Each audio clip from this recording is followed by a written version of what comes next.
hard to imagine this, but it appears that the current British Prime Minister, the Right Honourable Sir Keir Starmer, is truly losing his grip. Oh yes, let me explain. Morning, good to see you, chums. Nice to have your company on a wet and windy day here in London town. I hope you're keeping well. As ever, thank you for joining me. Lovely to have your company, and welcome one and all brand new subscribers. By the way, thank you for supporting the videos. I know I often say it, but I know we're all busy, and it's nice that you do like so many of them. As I say, I like the nostalgia ones. Do give those a go. I find some of those things fascinating. And as you know what the kids call it, it's a palate cleanser, isn't it? You know, you don't necessarily need all the news all the time. You know what I'm saying? I don't know about you, I just find we're in a different world. You can't leave your phone or whatever, you turn around and there's another breaking news story and you think, wow, what's happened here? Well, earlier what happened here over in the United Kingdom was this. The disgraced ambassador to the United States of America, in many respects, got a bit of a lenient send-off in ways because, of course, of the terrible accident and the assassination of that young man, Charlie Kirk, right? And I mentioned him the other day. But when you think about it, this particular story is absolutely ghastly with the ambassador. This is, of course, Peter Mandelson, third time disgraced, and you would have thought might have had, well, the, idea to resign himself.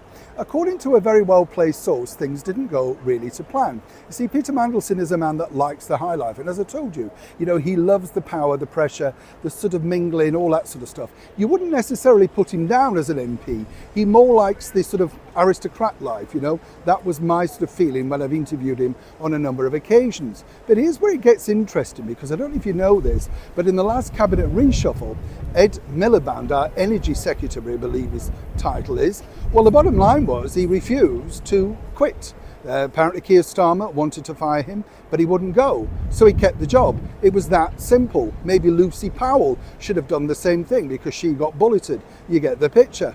Now, according to a very well-placed source at 10 Downing Street, the very same thing happened with Peter Mandelson. You see, Mandy, as he's affectionately known in that Westminster circle, refused to go. Basically, he was addressed a couple of days prior to the Prime Minister getting up for PMQ's, Prime Minister's Question Time, right? And it was sort of suggested this was building and maybe he should resign. He completely ignored that advice. So consequently, this came through a third party. According to a well-placed source, Keir Starmer dare not, and again allegedly, absolutely fire him independently. Now, you would have thought on such a big resignation, firing, whatever, he may have taken to the floor himself in the House of Commons. No, he left that to somebody else. And so this poor individual was left to actually address the House to let everybody know that our ambassador to the United States of America was a bad one, and suddenly he was gone. But worse was to come, you see, and this is just how bad the government are at basically marketing, PR, spin doctrine, whatever you want to call it. They're just useless. Here's the gig, you see, because sat next to him, the man who was going to be addressing the House to say that Mr. Mandelson had now been fired, well, was this man, Jonathan Reynolds. Now, Jonathan Reynolds, of course, is in the news and still in the news because he lied to the House of Commons about becoming a fully trained solicitor. You couldn't make this stuff up, could you? And apparently when Number 10 saw this, they couldn't believe that this had already slipped past. They were hoping that the mainstream media wouldn't necessarily pick up on it. It was old news. Jonathan had already picked on him. You get the picture. Things went from bad to worse that day, though, because as the ambassador then decided that he was gone, well, then this woman who thought she was a shoo-in to be the deputy party leader, the leader next to Keir Starmer, Emily Thornberry, trumpeted the fact that she was running for it, but by yesterday had realised that she couldn't garner enough votes. Perhaps the fact that she mocked the white man van, and more importantly, the flying of the flag, that could have been part of the problem.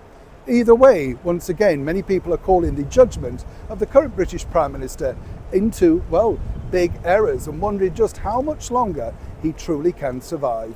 Neil Sean in a windy St Pancras.